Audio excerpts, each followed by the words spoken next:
I woke up that morning to the sound of metal scraping against concrete, a sharp grating sound that didn't belong anywhere near my driveway. When I stepped outside, still half asleep and holding my mug of coffee, I froze. My truck, the same one I've owned for 8 years, had a giant neon sticker slapped across the windshield. Illegal commercial vehicle. It screamed in bright orange letters stamped with the HOA logo like some kind of suburban arrest warrant. And standing there admiring her work like Michelangelo staring at the Sistine Chapel was the HOA president herself. Linda Caro, our neighborhood's self-appointed guardian of lawn heights, mailbox colors, and now, apparently, my truck.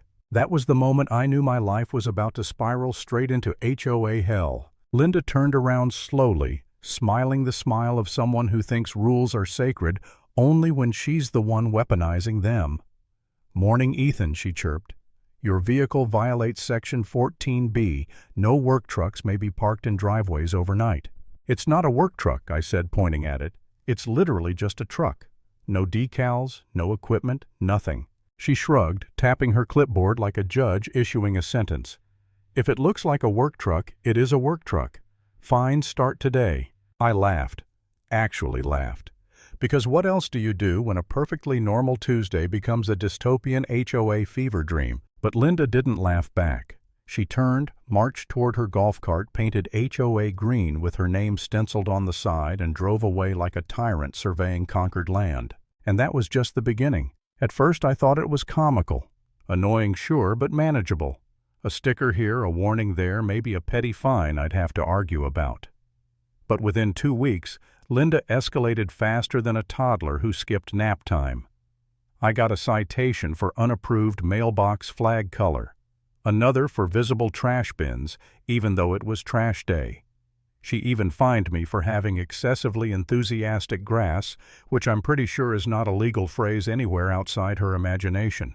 But the truck that sticker was the turning point. Because when I removed it, she slapped a new one on the next morning. Then another, and another. And then she started photographing my driveway at dawn like a wildlife researcher studying a rare species. I tried talking to her politely. I tried emailing the HOA board. I tried attending a meeting. Nothing worked. Linda had the board wrapped around her finger like she'd baked them into a casserole. I felt myself starting to break under it. The constant pressure, the notes on my door, the threats of liens. One night I sat on the edge of my bed exhausted and genuinely wondering whether I was being stubborn for no reason. Maybe I should just cave park my truck blocks away, swallow my pride and let Linda win. I hated that I was thinking that. I hated that she had gotten into my head so deeply. But the moment that pushed me over the edge wasn't even about me. It was about my neighbor, Mrs. Walker. She's a widow in her 70s, lives 2 houses down, sweetest lady on earth. She bakes cookies for the neighborhood kids and leaves extra vegetables in a little basket outside her garden for anyone to take. One morning I saw her standing in her yard, looking shaken, clutching a paper in her hand. I jogged over. "You okay?" She handed me the letter. "Linda says I'm in violation. For my ramp. Her wheelchair ramp. The ramp her late husband built for her before he passed away. The ramp she couldn't live without. Linda had declared it aesthetic pollution." That was the moment the switch flipped inside me. If she thought I was annoying before she hadn't seen anything yet, I wasn't just fighting for myself anymore. I was fighting for every person she'd bullied, fined, manipulated, or intimidated. And Linda, in her overconfident HOA villain era, had no idea she'd just created her own worst enemy. I didn't go loud. I didn't rage. I went quiet, strategic, calculated. First thing I did was call my cousin Nate, who just so happens to be a real estate attorney with a hobby of destroying poorly written HOA documents. He agreed to take a look. 2 days later he called me sounding giddy. "Ethan, their bylaws are a dumpster fire. Their restrictions contradict state law in 3 places. They've extended their authority beyond what's legally allowed. And Section 14B, the truck rule they cited, it was never voted in. It's invalid." I sat up straighter. "So Linda's been enforcing a fake rule and illegal fines," he confirmed. "Send me everything she's given you." I hung up and felt the first buzz of hope in weeks. Then came Step 2 community. People were fed up, frustrated, scared to speak up, but all they needed was someone to show them they weren't alone. So I went door to door, calmly gathering stories, photos, letters. I learned that Linda had tried to fine a disabled veteran for having a flagpole that was too tall. She'd threatened to sue a single mom because her kids left chalk drawings on the sidewalk. She'd even tried to charge the Thompsons for unauthorized holiday lighting because they put up a small pumpkin lantern in October. Everyone had a story, and everyone thought they were the only one being targeted. They weren't. We became a small underground movement, sharing info, collecting evidence, comparing finds. And slowly, a pattern emerged. Linda wasn't enforcing rules. She was targeting people. Specific people. Ones she didn't like. Ones she could intimidate. And then we discovered the bombshell. A neighbor named Derek pulled me aside one evening with a folder in his hand. "You need to see this." Inside were copies of invoices, HOA payments, thousands of dollars labeled under Landscape Enhancement Consulting, and every one of them had been paid to Linda's brother. Her brother, who lives 2 states away and has never set foot in our neighborhood. It was fraud. This wasn't power tripping anymore. This was embezzlement. Now we had leverage, but we still needed timing and an audience. Lucky for us, the perfect opportunity arrived, like fate was tired of Linda too. The Spring Community Unity Fair, Linda's pride and joy, her annual moment to shine, booths, banners, speeches.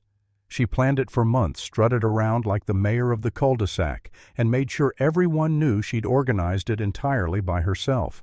Everyone would be there. Everyone would be watching. And that's exactly what we needed. The day of the fair arrived warm and breezy, the kind of weather that makes people smile without meaning to.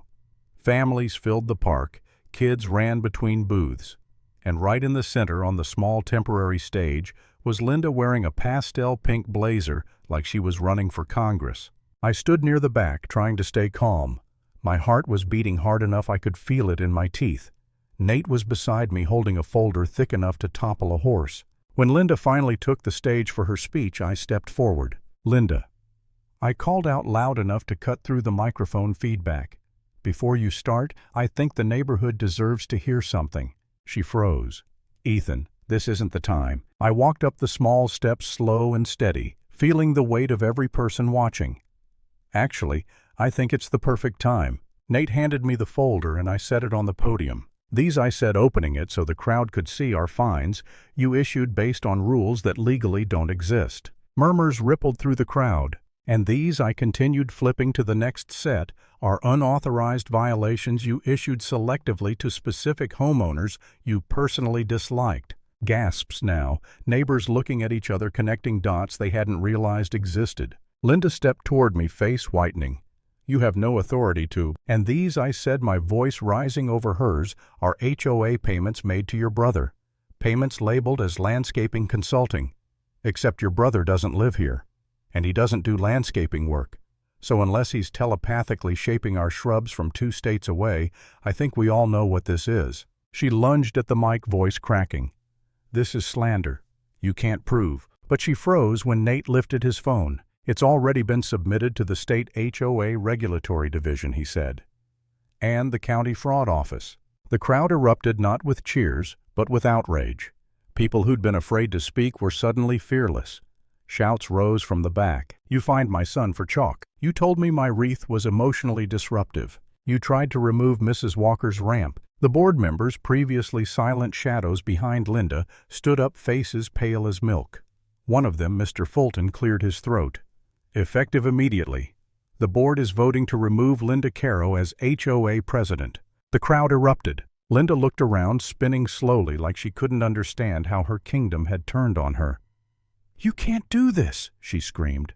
"I run this community." "No," I said quietly. "You ran it into the ground." She grabbed for her clipboard like it was a life preserver, but her hands were shaking so hard it slipped from her grasp and clattered on the stage. And there, in that moment, her power gone, her board dismantled, her secrets exposed, she wasn't the untouchable tyrant anymore. Just a person who finally faced consequences. Security escorted her away as the crowd parted, silent and cold. And I watched her go, feeling not triumphant, just relieved, like a long storm had finally run out of rain. I didn't stay for the fair after that. Didn't want the congratulations or the attention. I just walked home slowly past houses that suddenly felt lighter, freer, past lawns no longer measured by the inch, past mailboxes no longer judged by paint shade. And when I reached my door, I paused and looked back, not at Linda, not at the stage, but at the people, my neighbors, the community she'd tried so hard to control. They weren't afraid anymore, and neither was I. Because sometimes the only way to deal with a bully is to remind them that the community they claim to protect doesn't belong to them. It belongs to everyone they tried to silence. And that's the thing about power: when you abuse it, you lose it.